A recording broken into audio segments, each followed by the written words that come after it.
हरे कृष्णा, राधे राधे। मैं गुंजन एक बार फिर से स्वागत करती हूँ आप सभी का। आप सब कैसे हो? आई होप आप सभी अच्छे होंगे। आज हम बात करेंगे साल 2024 में पड़ने वाली माघ शुक्ल पक्ष की एकादशी में हमें क्या क्या करना है और यह व्रत किस दिन पड़ेगा और किस दिन इसका पारण करना है। इस व्रत में क्या क्या करना चाहिए और कैसे पूजा करनी चाहिए। जो भी व्यक्ति विधि विधान के साथ एकादशी व्रत का नियम व पालन करेगा उसे अश्वमेघ यज्ञ के बराबर फल की प्राप्ति होती है। वह भक्त सभी पापों से मुक्त हो जाता है। वह रोग दोष और भय से भी मुक्ति पा जाता है। हर प्रकार की विपदा का नाश होगा। घर में सुख समृद्धि का वास होगा। जो भी व्यक्ति एकादशी व्रत का नियम व पालन करते हैं उनका जीवन खुशियों से भर जाता है। साल 2024 की चौथी एकादशी 19 फरवरी दिन सोमवार को पड़ रही है। माघ माह के शुक्ल पक्ष में पड़ने वाली एकादशी को जय एकादशी के नाम से भी जानते हैं। आइए अब जानते हैं कि यह व्रत हमें किस दिन रखना है और किस दिन हमें इस व्रत का पारण करना है। माघ माह के शुक्ल पक्ष की एकादशी तिथि 19 फरवरी दिन सोमवार को सुबह 8:49 से शुरू होकर अगले दिन 20 फरवरी दिन मंगलवार को सुबह 9:55 पर समाप्त हो जाएगी। सभी भक्तगण इस वर्ष का चौथा एकादशी व्रत 20 फरवरी दिन मंगलवार को ही रखेंगे और एकादशी व्रत का पारण 21 फरवरी दिन बुधवार को 6:55 से लेकर सुबह 9:11 के बीच किया जा सकता है।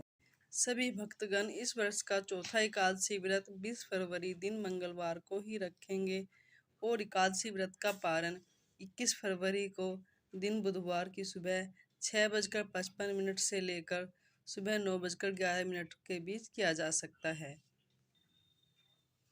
माघ मास शुक्ल पक्ष द्वादशी तिथि की समाप्ति 21 फरवरी दिन बुधवार को 11:27 पर होगी। पौराणिक मान्यताओं के अनुसार पूजा पाठ के साथ साथ जय एकादशी के दिन कुछ उपाय भी अगर किए जाए तो वह अत्यंत शुभ फलदायी होते हैं। आइए जानते हैं कि यह उपाय कौन कौन से हैं।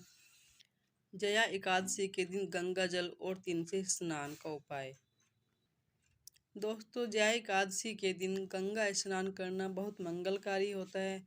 कहा जाता है कि देवी गंगा भगवान विष्णु जी के अंगूठे से उत्पन्न हुई है, इसलिए उन्हें विष्णुपदी भी कहा जाता है। इस दिन गंगा स्नान करने से जगत के पालनहार श्री विष्णु जी अत्यंत प्रसन्न होते हैं और उनकी विशेष कृपा प्राप्त होती है। अगर गंगा नदी स्नान संभव नहीं है तो गंगा मैया को स्मरण कर घर पर ही पानी में थोड़ा सा गंगा जल और काले तिल मिलाकर स्नान करना चाहिए। गंगा जल और तिल मिलाकर पानी से स्नान करने से शरीर में आध्यात्मिक ऊर्जा का वास होता है और शरीर निरोगी होता है। देवी लक्ष्मी की भी कृपा प्राप्त होती है और दरिद्रता का नाश होता है। स्नान करते वक्त हर हर गंगे और श्रीमन नारायण नारायण का ओम हरि मंत्र का जाप करना चाहिए। ऐसा करना अत्यंत शुभ और मंगलकारी होता है। ध्यान रहे, आप इस जया एकादशी पर एक और खास उपाय कर सकती है। इस दिन महिलाओं को विशेष रूप से स्नान करने से पहले अपने शरीर पर तिल से बना हुआ उपटन लगाना चाहिए। आधे घंटे बाद श्री विष्णु का ध्यान करते हुए स्नान करना चाहिए। इस उपाय को करने से महिलाओं के सौंदर्य में वृद्धि होती है। यदि आपका विवाह जल्दी होने वाला है तो इस उपाय को करने से निखार में भी वृद्धि होती है। जया एकादशी के दिन गाय माता का उपाय।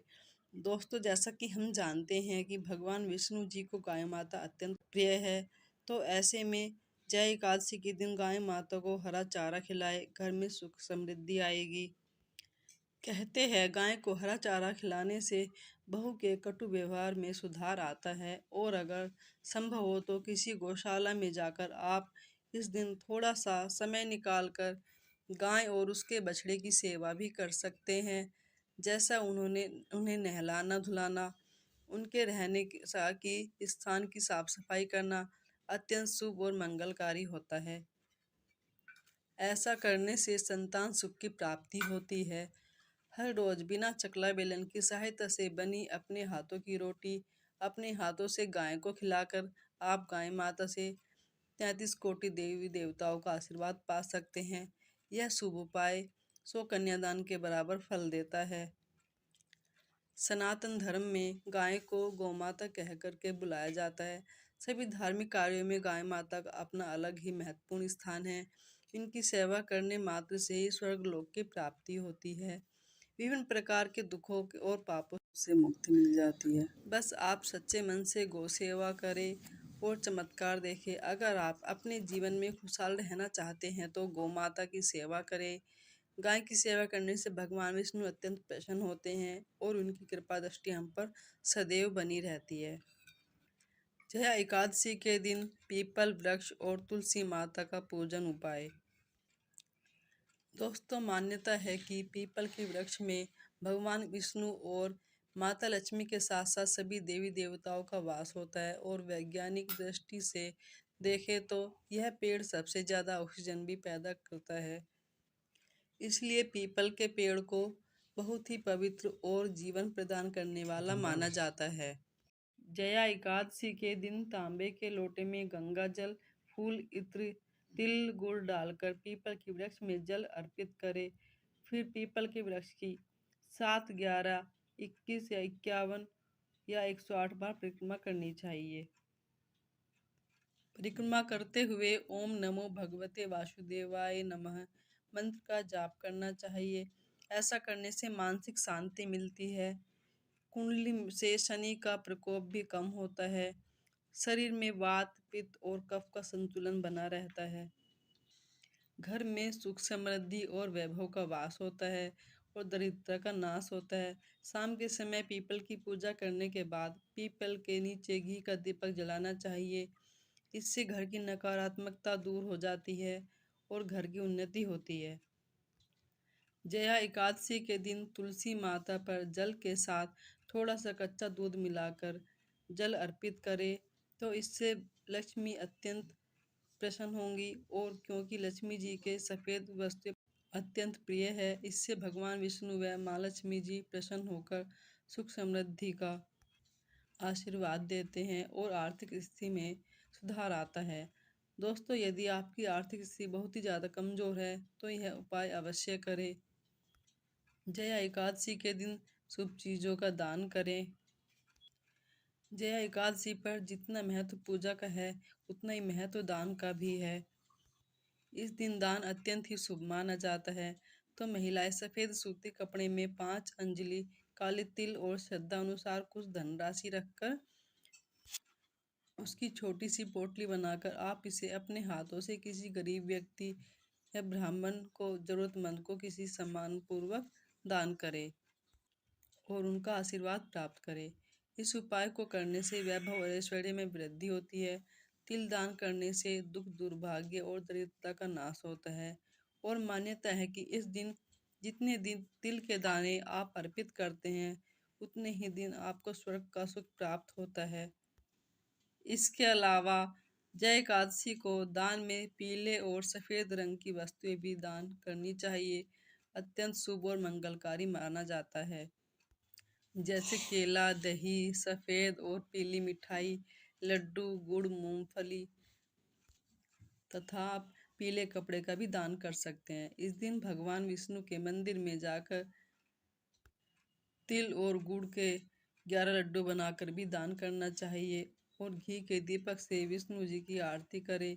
ऐसा करने मात्र से मनुष्य की कुंडली में शनि और राहु या केतु का दुष्प्रभाव है या पितृदोष है तो उससे व्यक्तियों को मुक्ति भी मिलती है। हो सके तो इनके साथ कुछ रुपए भी दान में देने चाहिए। इस उपाय को करने से व गुप्त दान से मनुष्य का भाग्य प्रबल होता है। वह मनुष्य यश और सफलता प्राप्त करता है। धन संपत्ति में वृद्धि होती है। जय एकादशी के दिन उचित रंगों से करें भगवान विष्णु और देवी जी की लक्ष्मी जी को प्रसन्न। दोस्तों, माता लक्ष्मी जी को सफ़ेद और भगवान विष्णु जी को पीले रंग की वस्तु अत्यंत प्रिय है। यदि आप विष्णु जी की मूर्ति के लिए वस्त्र खरीदना चाहते हैं तो आप पीले रंग का वस्त्र खरीद सकते हैं और यदि आप विष्णु जी के मंदिर में जा रहे हैं तो आपको भी इसी रंग के वस्त्र धारण करने चाहिए। रंगों के सही चुनाव से भी आप विष्णु जी को प्रसन्न कर सकते हैं। पौराणिक कथाओं के अनुसार केले के पेड़ में विष्णु भगवान का वास माना जाता है। इसलिए मान्यता है कि जया एकादशी के दिन जगत के पालनहार श्री विष्णु जी को केले अर्पित करते हैं तो हमारे सभी कार्य सिद्ध हो जाते हैं। जय एकादशी के दिन भगवान विष्णु को तिल मिला हुआ और तुलसी पत्र युक्त पंचामृत से भोग लगाना चाहिए। साथ ही भगवान विष्णु को एकाक्षी नारियल भी अर्पित कराना चाहिए। इस उपाय को करने से आपके जीवन साथी के बीच संबंध बेहतर होते हैं। जनेऊ पर केसर हल्दी लगाकर पीले पुष्प के साथ श्री हरि विष्णु जी को समर्पित करें। ऐसा करने से मनुष्य को पिशाच योनि से मुक्ति मिल जाती है। दोस्तों, जय एकादशी के दिन भगवान विष्णु जी को मंदिर जाकर पीले रंग का कपड़ा अर्पित किया जाए और संतान को विद्या यंत्र पहनाया जाए तो इस उपाय को करने से संतान का मन इधर उधर लगने के बजाय पढ़ाई में लगने लगेगा और वह अपने लक्ष्य से भटकेगा नहीं। आज के लिए बस इतना ही। वीडियो के अंत तक बने रहने के लिए धन्यवाद। अगर आपको जानकारी अच्छी लगी हो तो लाइक करना और कमेंट में श्री वासुदेवाय नमः लिखना। राधे राधे।